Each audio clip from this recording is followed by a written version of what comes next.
धनतेरस वर्ष में एक बार आने वाला त्योहार है जिसे हम बड़ी ही धूमधाम से मनाते हैं। एक वर्ष में एक बार यह जो त्योहार आता है, इसके मनाने के पीछे काफ़ी सारी मान्यताएं मनाई जाती है, लेकिन इसके पीछे दो मान्यताएं सबसे ज़्यादा फेमस है जिन्हें हम मानते हैं। कहते हैं कि धनतेरस के दिन भगवान श्री कृष्ण धन्वंतरी रूप में आते हैं इस धरती पर, समुद्र से वो प्रकट होते हैं और अपने हाथ में एक कलश लेकर के प्रकट होते हैं।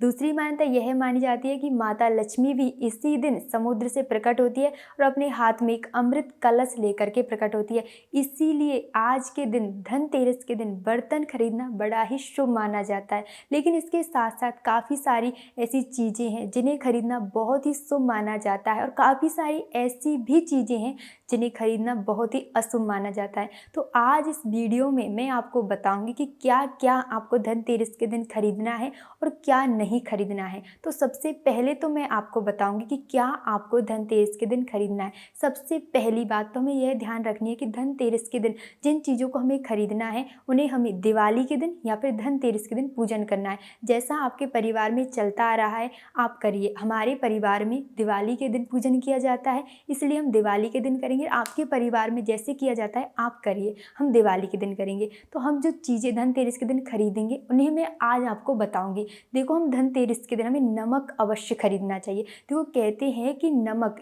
सुख और समृद्धि का प्रतीक माना जाता है, जो हमारी रोज की वस्तुओं में, खाने पीने की वस्तुओं में यूज में लिया जाता है। नमक सुख समृद्धि का प्रतीक है, इससे हमें धनतेरस के दिन अवश्य खरीदना चाहिए। नंबर 2 पे आता है झाड़ू। कहते हैं कि रोज झाड़ू हम जगते ही झाड़ू को उठाते हैं और उसको प्रणाम करते हैं। उसके बाद में अपने घर की सारी जो दरिद्रता है, सारे घर का जो कचरा है, उसे उठा करके, झाड़ू निकाल करके बाहर फेंक देते। किसकी सहायता से? झाड़ू की सहायता। तो किसकी सहायता से? झाड़ू की सहायता से। तो हम रोज झाड़ू की सहायता से सारे घर का कचरा बाहर निकाल रहे हैं, सारी गंदगी बाहर निकाल रहे हैं। तो अगर हम धनतेरस के दिन झाड़ू खरीदते हैं और उसे दिवाली के दिन पूजन करते हैं तो हमारे घर में सुख समृद्धि का वास आता है। कहते हैं कि जहाँ पर साफ सफाई बहुत होती है वहीं पर माता लक्ष्मी प्रवेश करती है। तो सफाई कौन कर रहा है? झाड़ू के माध्यम से हम सफाई कर रहे हैं, लेकिन करवा कौन रहा है? झाड़ू करवा रहा है। झाड़ू की मदद से हम झाड़ू निकाल पा रहे हैं। कर तो हम सफाई रहे, लेकिन किसकी सहायता से? झाड़ू की सहायता से। तो इसलिए झाड़ू लक्ष्मी का रूप माना जाता है, इसलिए उसकी पूजा की जाती है। इसलिए हमें धनतेरस के दिन झाड़ू अवश्य खरीदना है। नंबर 3, हमें धनतेरस के दिन धनिया अवश्य खरीदना है। कहते हैं कि साबुत धनिया, पिसा हुआ धनिया नहीं, साबुत धनिया हमें धनतेरस के दिन अवश्य खरीदना है। यह भी सुख समृद्धि का प्रतीक माना जाता है। इससे माता लक्ष्मी बहुत ही जल्दी आपके घर में आती है और यह बड़ा ही माता लक्ष्मी को पसंद है। और चौथी चीज़ जो हमें धनतेरस के दिन खरीदनी है वह यह है कि हमें चौथी चीज़ आभूषण। कहते हैं कि माता को आभूषण भी बहुत प्रिय है, तो इसलिए हमें धनतेरस के दिन काफ़ी सारे अच्छे अच्छे आभूषण खरीदने हैं। और पांचवी चीज़, हमें धनतेरस के दिन उनकी पादुकाएं भी खरीदनी है। अगर आप सोने चांदी की पादुकाएं ला सकते हैं, अगर आपका सामर्थ्य है तो आप सोने चांदी की पादुकाएं ला सकते हैं। लेकिन अगर आपका सामर्थ्य नहीं है तो आप एक चिपकाने वाला एक पर्चा सा आता है जिसे आप ला सकते हैं। उनकी पादुकाएं, उनके पैर उनमें बड़े हुए होते हैं, छपे हुए होते हैं, तो आप 2 जोड़ी ला सकते हैं। एक तो आप अपने मेन डोर पे लगा सकते हैं और एक आप जहाँ पर उनकी पूजा कर रहे हैं, जहाँ पर आप उनको प्रज्वलित करना चाहते हैं, जहाँ पर हम जो खीरा करते हैं, जो कोर जलाते हैं और उसके बाद में उसमें जो आहुतियाँ डालते हैं, मतलब कि धूप घी डालते हैं, और जब वो आती हैं तो उनको भोग लगाते हैं, मतलब जहाँ पर हम लक्ष्मी पूजन करते हैं वहाँ पर एक आप उनका जो चरण पादुका है, एक जो आप चरण चिन्ह है वहाँ पर अंकित कर सकते हैं। नहीं तो आप अपने हाथों से रंग ला करके घर में भी बना सकते हैं। को माता लक्ष्मी के चरण चिन्ह अवश्य बनाने हैं, वह होने चाहिए लाल रंग के। अगर आप घर पे स्वयं अपने हाथों से कलर से बना रहे हैं, रंगोली से बना रहे हैं, तो भी आप लाल रंग के ही बनाएं। अगर आप बाहर से खरीद करके लेके आ रहे हैं तो भी लाल रंग से लाएं। लेकिन अगर आप सोने या चांदी के खरीद रहे हैं तो वह तो वही वाइट कलर और वही सिंदूर कलर जो होता है, जो सोने का कलर होता है, उसी कलर में आता है। तो जैसा आपको उचित लगे, जैसा आपका सामर्थ्य है, आप लेकर के आ सकते हैं। लेकिन माता लक्ष्मी की चरण पादुकाएं, माता लक्ष्मी के चरण हमें अपने घर में जरूर स्थापित करने हैं। और हमें धनतेरस के दिन कुबेर यंत्र और महालक्ष्मी यंत्र भी खरीदना है।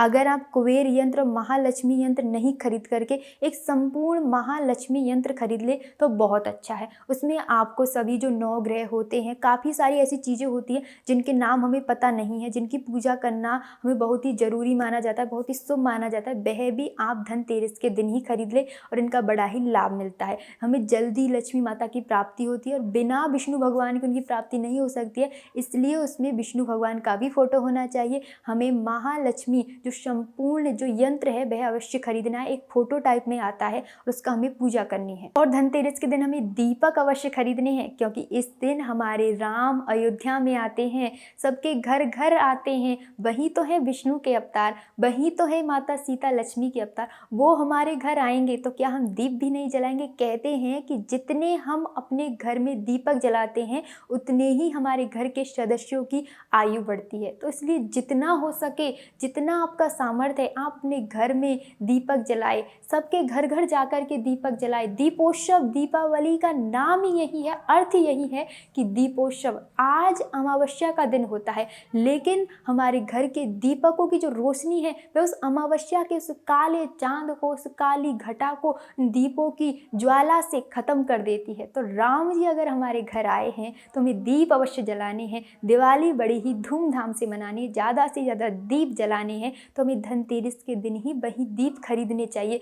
धनतेरस के दिन दीप खरीदना बहुत ही शुभ माना जाता है, तो हम धनतेरस के दिन दीपक अवश्य खरीदें। और हमें धनतेरस के दिन मूर्तियाँ भी खरीदनी चाहिए। इस दिन हम कहते हैं कि इस दिन माता लक्ष्मी समुद्र से प्रकट हुई थी, समुद्र से प्रकट हुई थी तो उनका यह जन्म उत्सव भी मनाया जाता है धनतेरस। तो धनतेरस दिन हमें माता लक्ष्मी की एक मूर्ति भी खरीदनी है। अगर आप मूर्ति नहीं खरीद सकते तो आप एक पर्चा खरीद सकते हैं, जिसमें गणेश जी, सरस्वती जी, बप्पा, गणेश जी महाराज, सरस्वती जी, लक्ष्मी माता होती है, जिनकी पूजा अगर हम धनतेरस के दिन करना चाहते हैं तो कर सकते हैं, नहीं तो हम दिवाली के दिन करते हैं तो आप दिवाली के दिन भी कर सकते हैं। लेकिन खरीदना जो होता है वह खरीदना होता है धनतेरस के दिन। और कई लोग जो है दिवाली के दिन खरीद करके लाते हैं, लेकिन ये सही नहीं होता है। धनतेरस के दिन खरीदना ही उचित माना जाता है, शुभ माना जाता है, इसलिए आप धनतेरस के दिन अवश्य खरीदें। धनतेरस के दिन हमें खील बतासे अवश्य खरीदने चाहिए। कहते हैं कि धनतेरस के दिन जो व्यक्ति खील बतासे खरीदता है उसके जीवन में हमेशा मिठास, हमेशा सुख समृद्धि का वास होता है, हमेशा धन का वास होता है। इसलिए हमें खील बतासे अवश्य खरीदने हैं और इनका जो प्रयोग है दिवाली के पूजन में किया जाता है। तो आपको ये धनतेरस के दिन ही खरीदना है और आपको खिलौने भी खरीदने हैं। कहते हैं कि अगर हम सभी को प्रसन्न कर रहे हैं तो घर के बच्चों को हमें जरूर प्रसन्न करना चाहिए, क्योंकि घर के बच्चे भगवान के स्वरूप होते हैं। अगर बच्चे खुश हैं तो भगवान भी खुश है। तो हमारे घर में हमारे बच्चे कौन है? हमारे लड्डू गोपाल जी। अगर आपके घर में कोई छोटा बच्चा नहीं है तो आप अपने लड्डू गोपाल जी के लिए गौ माता लेकर के आ सकते हैं धनतेरस के दिन। और अगर आपने कभी गौर से देखा होगा, जब भी हम लक्ष्मी जी, गणेश जी और सरस्वती जी का एक फोटो लेकर के आते हैं तो उसमें दोनों तरफ हाथी होते हैं और जो अपनी सूंड को ऊपर किए होते हैं। तो हमें अगर माता लक्ष्मी को प्रसन्न करना है तो हाथी लेकर के आना है। और आप अपने बच्चों से पूछ लीजिए, छोटे छोटों से, उन्हें क्या पसंद है, तो आप उनको उनकी पसंदीदा अनुसार कोई भी खिलौना ला सकते हैं। लेकिन गणेश जी महाराज की अगर दृष्टि से हम देखें, अगर हम माता लक्ष्मी की दृष्टि से देखें तो उनको हाथी पसंद है, लड्डू गोपाल जी की दृष्टि से देखें तो उनको गाय पसंद है, और बच्चों की दृष्टि से देखें तो आप उनसे पूछ करके कोई भी उनके लिए उपहार ला सकते हैं। लेकिन बच्चों का खुश होना बहुत ही आवश्यक है। और हमें धनतेरस के दिन गोमूती चक्र और कौड़िया भी खरीदने हैं। यह गोमूती चक्र और कौड़िया बहुत ही विशेष माने जाते हैं। हम बच्चों को उनकी कमर में कौड़िया बांधते हैं, उनको पहनाते हैं ताकि उन्हें नजर ना लगे। तो हमें ये आज ही धनतेरस के दिन खरीदने हैं और लक्ष्मी पूजन के दिन सभी का पूजन करना है और अच्छे से इस दिवाली के, इस धनतेरस के उत्सव को मनाना है। जो आप दिवाली के दिन पूजन की सामग्री लाना चाहते हैं उन्हें आप धनतेरस के दिन खरीदें तो इससे बहुत बड़ा लाभ मिलता है। इन सभी का जो आज धनतेरस के दिन मैंने आपको जो चीज़ें बताई है, इन्हें आप धनतेरस के दिन जो खरीदेंगे, इन सभी का पूजन हमें दिवाली के दिन लक्ष्मी पूजन में करना होता है। और उसके बाद में माता लक्ष्मी से प्रार्थना करनी होती है कि आप आए तो भगवान विष्णु के साथ ही आए, बप्पा के साथ ही आए, सरस्वती के साथ ही आए। क्यों? क्योंकि गणेश जी महाराज को क्यों बुलाते लक्ष्मी के साथ? इसलिए बुलाते हैं क्योंकि धन तो हमारे पास आ गया, लेकिन हमारे पास बुद्धि नहीं है, तो हम उसका प्रयोग अगर गलत चीज़ों में कर लेंगे तो हमारा नाश हो जाएगा। अगर हमें गणेश जी महाराज ने बुद्धि दे दी और अगर हम उसका प्रयोग सही चीज़ों में कर लेंगे तो हमारी तरक्की हो जाएगी। इसलिए लक्ष्मी माता के साथ गणेश जी की पूजा की जाती है। और हो सके तो अपने लड्डू गोपाल जी को भी दुर्गा पूजा में, हो सके तो अपने लड्डू गोपाल जी को भी आप लक्ष्मी पूजन में अवश्य बैठाए, क्योंकि बिना विष्णु भगवान की लक्ष्मी माता कहीं भी नहीं बैठती है। और विष्णु भगवान इसलिए क्यों? क्योंकि हमारे पास धन तो है, लेकिन उस धन को हमें एकत्रित करने के लिए, उस धन को रोकने के लिए, सोच समझ देने के लिए कोई है ही नहीं, तो हम कैसे उसका प्रयोग कर सकते हैं। तो उसका प्रयोग देखो, माता लक्ष्मी स्वयं विष्णु भगवान के चरणों में बैठी रहती है, तो उनके स्वामी से हम कुछ शिक्षा प्राप्त करें, कुछ सीखें, जिससे कि माता लक्ष्मी हमारे घर को छोड़ करके कभी भी ना जाए, कुछ सीखे उनसे, इसलिए उन्हें भी साथ बुलाना है। और सरस्वती माता जो विद्या की देवी है, कहते हैं कि विद्या भी एक बहुत बड़ा धन है। तो हमें अगर माता लक्ष्मी को अपने घर में बुलाना है तो साथ ही साथ भगवान विष्णु को, गणेश जी को, सरस्वती को भी बुलाना होगा, तभी हम धन का उचित उपयोग कर सकेंगे। नहीं तो कई धनी व्यक्ति ऐसे हैं जो बर्बाद हो चुके हैं, जो अपने जीवन का नाश कर चुके हैं, जो गलत आदतें जिन्हें लग गई है। किस वजह से? धन की वजह से। जो ड्रिंक करते हैं, दारू पीते हैं, किसकी वजह से? पैसों की वजह से। क्यों? क्योंकि धन का उचित उपयोग नहीं कर सके। हमारे पास अगर धन है तो हमें विष्णु भगवान और गणेश जी की पूजा ज़्यादा से ज़्यादा करनी चाहिए। लक्ष्मी माता की कृपा अगर आप पे है तो आपको विष्णु भगवान, गणेश जी की कृपा भी आपके पास होनी चाहिए, नहीं तो आप धन का उचित उपयोग नहीं कर सकेंगे।